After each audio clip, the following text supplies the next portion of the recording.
Good afternoon from Portland, neighbors. So, another what's this about? Radar. Radar systems. Radar and the weather. Radar and it can't control the weather. So the stories coming out about radar and the old stories about HAARP. HAARP was a research radar and became a real radar type.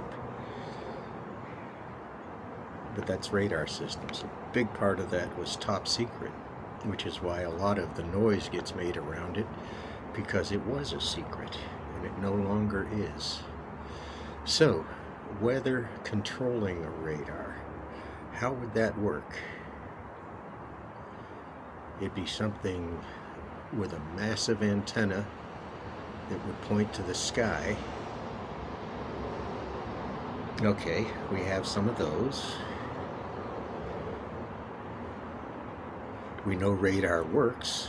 Most people know radar works. Someone wants to argue about that, but we use it from space to the Earth. We use it from Earth into space. We use it to look for enemy aircraft on the horizon, which is what I was trained in.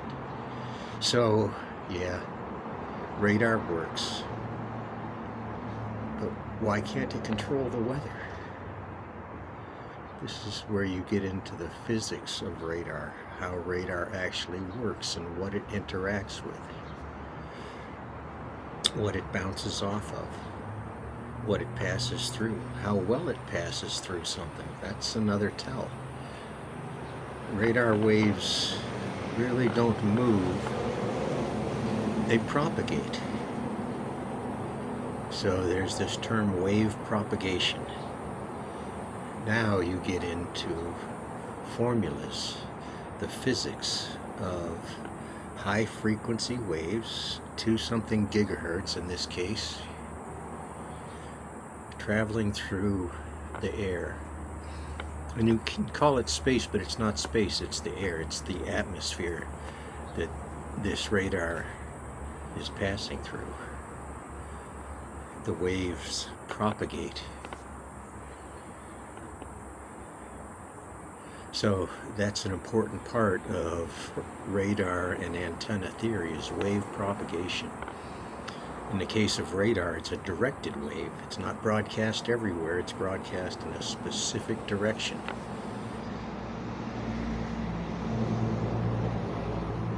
Spun in a specific direction, and at a very specific and known speed, so that measurements can be taken off of it and things discerned.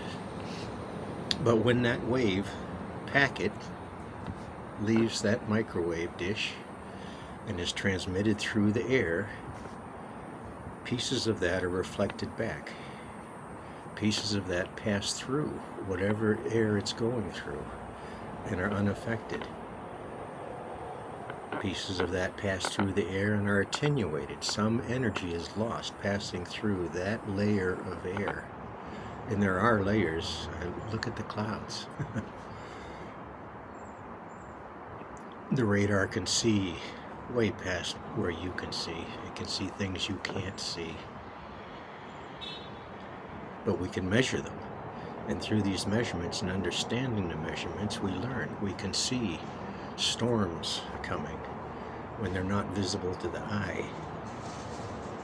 We can see wave fronts, high pressure centers, because where that transition is from low pressure to high pressure is a change in the atmosphere.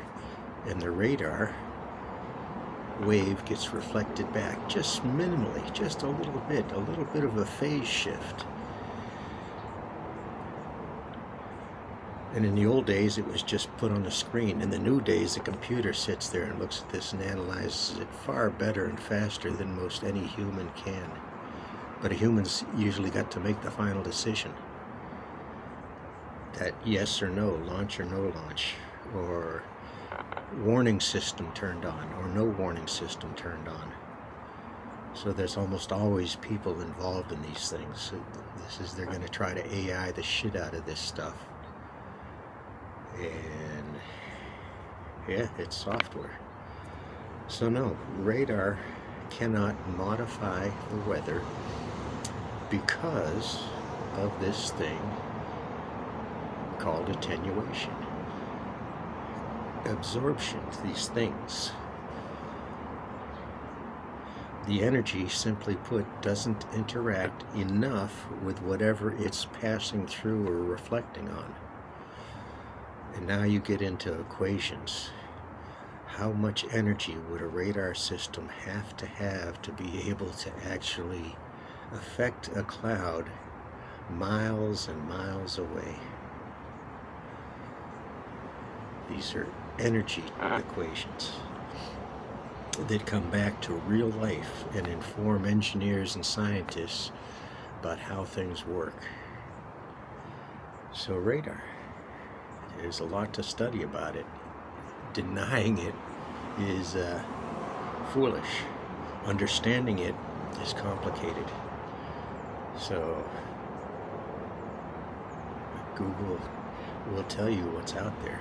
What doesn't work. It can tell you about what HAARP actually is and was. But way back then it was a secret. A top secret. So that's life. It's how things work. Pieces out.